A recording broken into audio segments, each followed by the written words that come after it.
días desde Madrid. Como ustedes pueden comprobar, disfrutamos de una mañana plenamente veraniega. Oirán ustedes un ruido, es el de las cotorras, que no paran de gritar. Es verdaderamente espectacular. Ustedes saben perfectamente que uno de los grandes problemas que tiene la Unión Europea y tienen prácticamente todos los países occidentales es un déficit público desbocado. Bien. La pregunta que vamos a hacer hoy es, bueno, ¿y esto cómo se puede solucionar?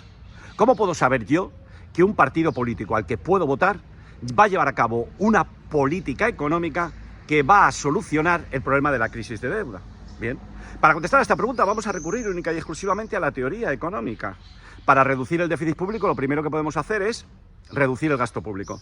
¿Se va a poder reducir el gasto público? Pues no. ¿Por qué? Por una razón muy sencilla, porque los políticos compran votos, compran redes clientelares, compran medios de comunicación y entonces será muy difícil que reduzca el gasto público porque aquel que lo reduzca pierde el gobierno. Segunda cuestión, elevación de los impuestos. Hombre, ya estamos viendo que los gobiernos occidentales están subiendo en impuestos. Bueno, en España hemos visto cómo hasta los autónomos les han subido 60 veces los impuestos.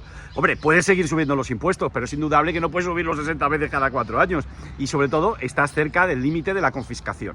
En otro vídeo les explicaré cómo quieren quitar ese límite, ¿de acuerdo? Se lo explicaré en detalle.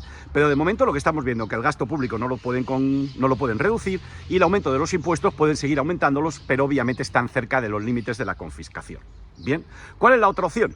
Bueno, hay una opción que estamos viendo que varios partidos políticos la están incluyendo en sus programas electorales y es la siguiente: llevar a cabo políticas que favorezcan el crecimiento económico. ¿Cuál es la idea? La idea es buena. Tú favoreces el crecimiento económico, aumentas el PIB, aumentas la renta nacional, aumentas las bases imponibles de los impuestos y se incrementa la recaudación. La idea es buena, pero ¿esto va a funcionar? Para contestar a esta pregunta, lo primero que tenemos que tener en cuenta es que ahora mismo el ratio deuda pública-PIB está por encima del 100%. Es decir, que la deuda pública excede al PIB. ¿De acuerdo? En algunos casos esta diferencia es del orden del 20, del 30, del 50%. ¿De acuerdo?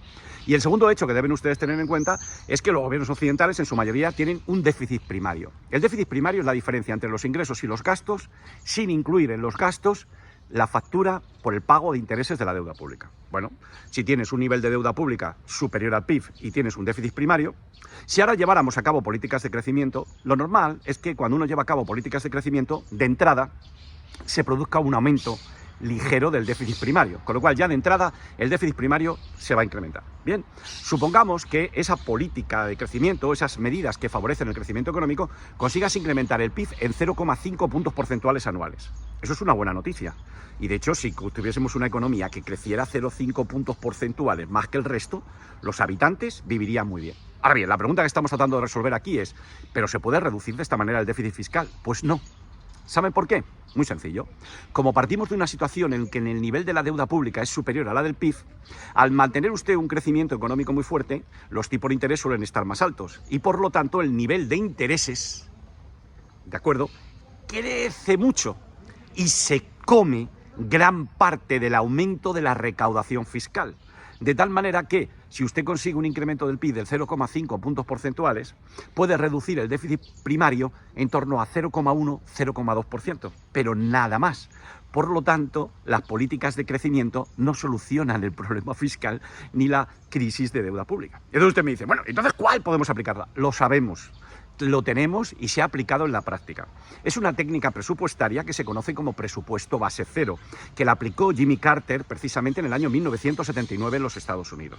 Esta técnica lo que hace es que cada proyecto presupuestario de gasto, lo que se hace es revisar el producto o el rendimiento que se tiene de cada euro gastado, ¿de acuerdo? De tal manera que evitamos repeticiones, evitamos los vicios de los presupuestos. Ya saben ustedes el famoso vicio que cogen el presupuesto del año anterior de gastos y lo incrementan en la inflación para seguir disfrutando de un presupuesto mayor. Gracias al presupuesto base cero, estas conductas se eliminarían.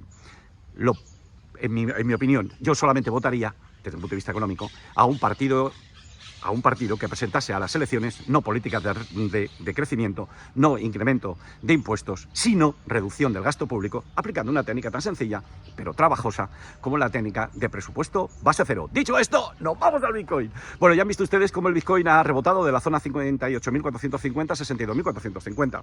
¿Ha hecho suelo? Pues hombre, yo creo que no. Yo creo que simplemente es un rebote, pero no hay pruebas de que se haya formado un suelo. Podemos estar en el movimiento lateral, podemos tener un rebote más o menos largo, pero suelo, yo no lo veo. Y finalmente el SP500. Bueno, ya ven ustedes que a pesar de la fuerte caída experimentada por Nvidia, el SP500 sigue en tendencia alcista.